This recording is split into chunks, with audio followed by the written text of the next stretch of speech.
Welcome to Forum 360. This is Leslie Ungar, your host today. Thank you for joining us on our global outlook with a local view. Either you are old enough to have lived through the years of the Cardiac Kids, or you are a Browns fan of any age and know by heart the history of the Cardiac Kids. Either way, you know what has now become urban legend, the team that won 7 of its 9 wins by 7 points in that 1980 season. You may have actually been raised on the names of those Sunday heroes like Brian Sipe and Sam Rutigliano, members of a team whose winning ways gave way to inspiration, or in my case, an orange and brown car. And let me just tell you, orange and brown are great colors for a running back, but not such great colors for a car.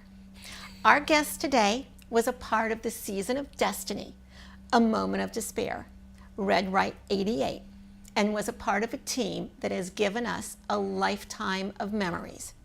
He has also given us the book, The 1980 Cardiac Kids, Our Untold Stories. It is my great pleasure to welcome the iconic kicker from the Cardiac Kids, Don Concroft. Leslie, thank you very much. That was a great introduction, and well, for a great guest. Thank you for, the Browns fans are, when I wrote the book, I went, who do I dedicate this book to? And I knew it'd be Browns fans or a couple of the coaches. We might get into that, but I dedicated the book to the Cleveland Browns fans, and there was a reason for that, because I don't think there's any in the country that are as loyal and supportive. And here you are wearing orange and I am. Show them your fingernails. And my fingernails. Brown and orange. And brown. Brown and orange. You got it. Now, you have lived in other parts of the country after your Browns career, before your Browns career, after your Browns career. Are we different in Northeast Ohio about our sports teams and the Browns? Well, I've never been in any other team, city, because you are a freak by today's nature. Yes, you spent all of your career in one team. I really feel kind of blessed now that that's the way it was. I was ready to go on and play someplace else when I was released in the preseason of 1981, but after it's all said and done, I'm really thankful and blessed that, hey, I got to spend my entire career with the Browns. And I know we're probably not going to talk about the Browns, but when the Browns did not re-sign Phil Dawson, kicker for the Browns, for I think 14 years also he was with the Browns, and I know he was a very, they made him the franchise player, so he was making substantial money, but Phil Dawson is as good as any kicker who's ever kicked in the NFL. And wow. Not sure if he wanted to stay, but I don't think they gave him the opportunity. And I think it would have been fantastic for Phil to still be here today, because he's still as good as he ever was, and retire as I have. And that's kind of neat, because we're so few, as you mentioned. You are. But to retire as a Cleveland Brown all of his life, be the #1 scorer in the Browns and so on. But anyway, got off track there, Leslie. Let me ask you, you were growing up in Wyoming. You went to school in Wyoming, and you get drafted by the Cleveland Browns in 1967. Take us back to that draft. Can you remember, what were your first thoughts when you found out you were drafted by the Cleveland Browns? My first thought was I asked my wife, go get the atlas. Where is Ohio? No, I was, to correct you just a little bit, I was born in Cheyenne. We lived there until I was like 4 or 5. Okay. But then I was raised on a farm in Colorado, and that's what got me into Colorado, and I still kind of call it home, though I do live in Canton, Ohio now with a lovely lady, Barb. And but the thing was, when I was drafted, it wasn't like it is today. And it was kind of amazing, Leslie, in that small high school, 48 in our senior class. And I tell people I was the outstanding athlete my senior year, but then when you realize there was only 48, and 30 of those were girls, it wasn't. But no, I was a pretty good athlete, and I was hoping to get a scholarship in football, and I did not. And so I'd almost given up the hopes of college. I had 2 older brothers and 2 younger. The 2 older were already in college. And So anyway, I went to Adams State and went there to play quarterback, and knew right off the bat that I'm not going to make the team as a quarterback, at least to get a scholarship, which I needed. Long story short, I realized nobody's kicking better than I think I can, and I started working on my kicking very diligently during those early days. And long story short, I made it. And Now, tell us, what was diligently? An hour a day, 2 hours a day, 5 hours a day? Well, what was diligently? We had a new coach at Adams State my first year as a freshman, and he wanted to find out who wanted to play football. And we literally had, I think, 7 or 8 days in a row, 3 practices a day, not 2. Not 2 days that they Not complain 2 about, days, but 3 a day. I was so sick of football because, again, I was very discouraged because I didn't think I was going to make the team. And diligently was about 25, 30 minutes after every practice. Now we were down to 2 practices, but I was out there kicking, and the one story I really love to share so people can hear this is, I mean, I was so discouraged. I remember calling my mom because, again, don't make the team, no scholarship, no college. And I remember calling Mom and in tears and saying, Mom, I'm not going to make the team. Can I come home? Leslie, she said, Donnie, they call me, she did. Donnie, no. But Mom, son, whatever you do, don't quit. But, no buts. Son, don't give up, don't quit. Wow. And you never did. And I didn't, and that's, like I said, I started realizing, well, maybe I can make the team as a kicker. Long stories, even much more, but I did. And now, do you remember the first time you came to Cleveland then? So you get drafted. The first time you came to Cleveland, can you remember what you thought about Cleveland, the city of Cleveland? Well, I got here, I flew here, which I think might have been the first time I was ever on an airplane. And we got in at night, and they had taken me to the hotel downtown. And I remember looking out and seeing these flames, and it was the steel industry or whatever, and smoke and soot falling from the air. And I'm from Colorado. It's clean air. Like I said, when I was drafted, where is Ohio? And my immediate thought was, that's a long ways from home. So yes, I flew into Cleveland and met Mr. Art Modell, who was the owner at that time, and I was scared. I mean, again, I was a very bashful type person, but a good athlete, and I knew I could maybe make it as a punter, not necessarily as a field goal kicker, but my first experience with Cleveland was not the greatest until I got here and made the team and realized what great people. You mentioned fans earlier. Ohio has some wonderful people. So tell those that were not alive during the Cardiac Kid days, or perhaps they didn't live in Northeast Ohio at the time, what would you want someone to know about those years at that old municipal stadium when people like me had orange and brown cars and were possessed and obsessed and supportive of this team? What would you tell someone about the Cardiac Kid days? Well, there was that was only a year or two. That was 1979 when Coach Sam got here. Things started happening, and then Brian Sipe became, the great quarterback that he was. 13th round draft choice. I mean, it's kind of a great story just on Brian, but it was kind of hard to explain to fans today because I don't think they get a chance to touch and feel. The players back in the old stadium, which again was its own experience, and it'd take me all day to talk about that stadium and how difficult it was after November to even play in that place, especially kick, because of the wind and the mud and the so forth. Snow. But the Cardiac Kids that was something so special, and that's why I wrote the book. That's why I wrote the book. That after 20 years, people talking about the Cardiac Kids, what made it special was, as you know, game after game in 1980 especially. It started at late 1979, but game after game, we would win in the last minutes, last seconds. Okay, why? Why? Why was that your MO? Why? Because in the book, I interviewed every player and coach to put this book together. Every player and coach that's alive today, and we talked about that. That's part of the book. Is why didn't we kick? But the bottom line was it was a very unusual, unselfish. Coach Sam said it so often. It was one of the most unselfish teams. Ozzie Newsome, you mentioned Ozzie, said it was the most selfless team, and Ozzie has never been on a team, I don't think, that was not very successful.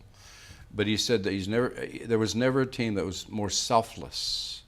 Nobody cared who got the glory. Nobody cared who made the touchdown, as long as we made the touchdown. So it was a unselfish team, and we simply would not quit. If we were close, Dave Logan, great receiver, said we knew if we were close, we would have a chance. And that was that faith and that belief that we could win. And we were, 11-5 that year.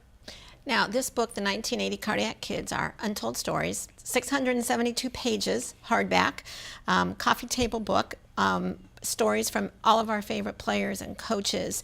Why did you write about those years? Well, I wrote about it because when I came back to Ohio a little over 16 years ago, and I'd been in Colorado, going back to my home, and been there about 10 or 11 years, and came back here. I mean, this was 2000. 2000. I mean, that's So how many years? How many years later? 20 plus years later, and I get back here, and that's all people talk about. When they saw me and recognized me, and we started talking, oh, Don, the Cardiac Kids. How was Brian? Was he really that? Ozzie Newsome, Clay Matthews, Cody Risen. It was like people would talk like family, and then it always ends up, and you probably will. Why didn't you kick? Why I'm didn't going to get there. Well, I mean, so I'll share you the story how the book really got started. I was at the Hall of Fame in Canton here, and signing autographs at some event, and there was this lady. She was Heidi Hanselman, I think is her name. I got her story in the book here too. I got her story in there too. But Heidi was pushing 80, great sports fan, Cleveland Flame. I gave her an autographed picture. I remember this, just signing the picture, Heidi, best wishes, And I remember her looking at the picture, and she looked at me like this. She looked at the picture. You can see this look on her face. Sonny, why didn't you kick against the Raiders in 1981? I said, Heidi, that was, I don't care. Why didn't you kick? I said, well, I think you're the 1 millionth person that's asked me that question. I think I'll write a book about it. And that's what really started it. Now, from the first chapter, you question the birth of the Cardiac Kids. When were the Cardiac Kids born? So I'm going to ask you to answer some of your own questions. Okay. Okay. Was it in the old Cleveland Municipal Stadium on October 27th, 1974, when 60,000 plus fans witnessed Brian Sipe take over at quarterback in the final quarter, score 2 touchdowns to lead the Browns to a comeback win over the Broncos? Is that when they became the Cardiac Kids? Yes or no? I would say that's not when they became but yes and no. Then, yes and no. Was it on Christmas Eve of 1977 when Sam Rutigliano received a phone call from Art Modell informing him that he was now the new head coach of the Cleveland Browns? Is that when they became the Cardiac Kids, Mr. Concroft? Yes and no. Was it the 1979 opener against the New York Jets when the Browns came back to tie the score on your 35-yard field goal with 4 seconds left, then won it 25-22 on your 27-yarder with 15 seconds to go in overtime? Is that when they became Absolutely. Okay. Now we have a definitive answer. No. That was part, that was just another part of the whole thing. So, sometimes a season for a team is called a season of dreams. What made 1980 special? Again, just the fact that we didn't quit, we didn't give up, And as Ozzie said so clearly, it was such a selfless team. Nobody cared. Let's just win ball games. It's not always that way, and I think especially today. And again, it was I think the average, you mentioned earlier the 7-point spread in the games, the 7 games that we won. I think the average point spread that year was 4 points between winning and losing for the entire season. I mean, that's how close it was. Really close. It was so unique, and I'm sure you're going to get there, but it ended so quickly. And then it was over. But before we get to that, Sure. in case anyone watching only recognizes you by your foot, we are thrilled today to be talking to Don Concroft, who is the author of the only book written about the era of the cardiac kids. So we have to get to A Season of Destiny, A Moment of Despair, Red Right 88, and A Lifetime of Memories. These are words all coined by Don Concroft. Tell us about Red Right 88. Okay. May I first say that, in all honesty, my son, who did the cover of the book, very easy. Available on Amazon. It's available on Amazon through a friend of mine, but I'll give people our website that they can order directly. Why don't you give our the website is The Cardiac Kids with a K, the cardiac with a K, kids, KIDS.com. Okay. thecardiackids.com. They can order it directly. I ship it. I sign them. They can get an autographed book, personalized book. It's all there.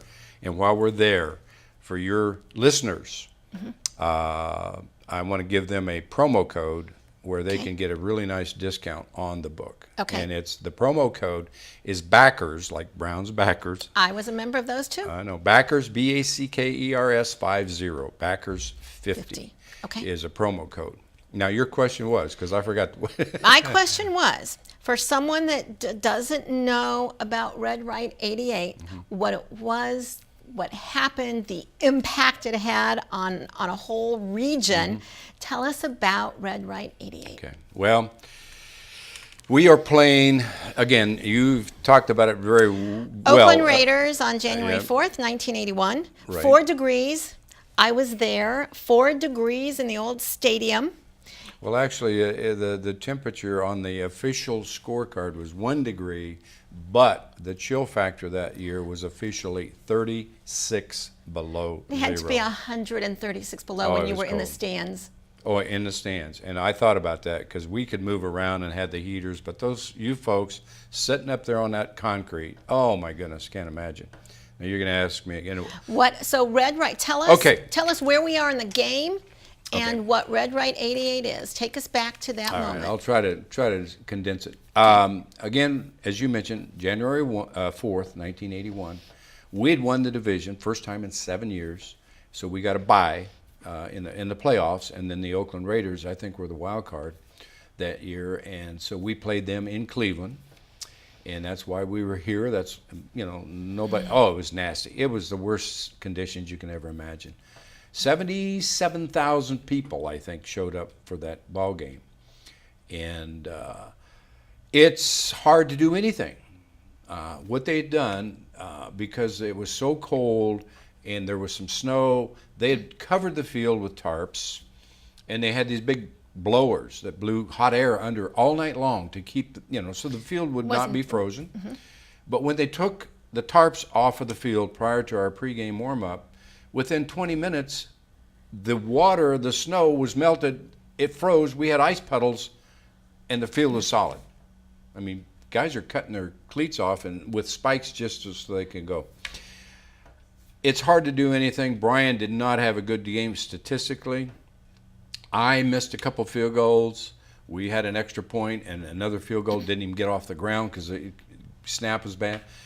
And so it was that way all day, and then we're down 14-12. I'd kicked 2 field goals in the second half. So we're down 14-12, and they can ice the game.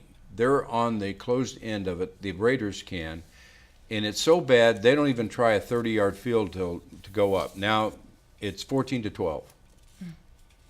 And so they could ice it and make us score a touchdown. So we got the ball, and then all of a sudden the cardiac kids come alive.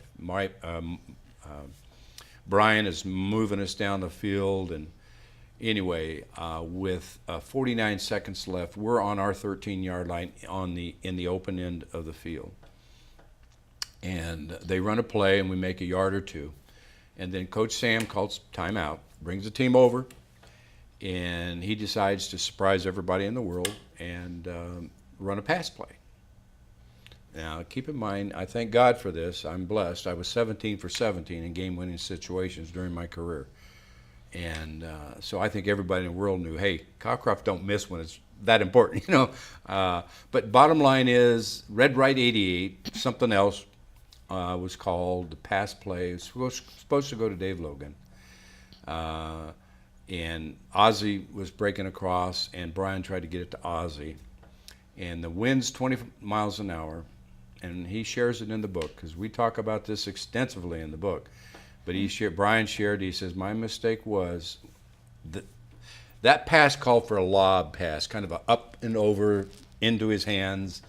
20 miles an hour, you can't throw a lob pass in Cleveland. And he threw that, and the wind caught it. Mike Davis, who they said couldn't catch a cold in Alaska barefooted, I think he had 9 interceptions in 13 years of football, intercepted the pass in the end zone. And one of the questions I asked the players, like the old Johnny Carson, Ed McMahon, how cold was it?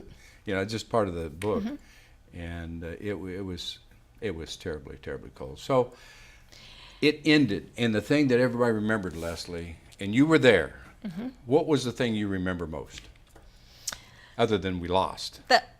The silence. Oh, it was deafening. I mean, it was frightening.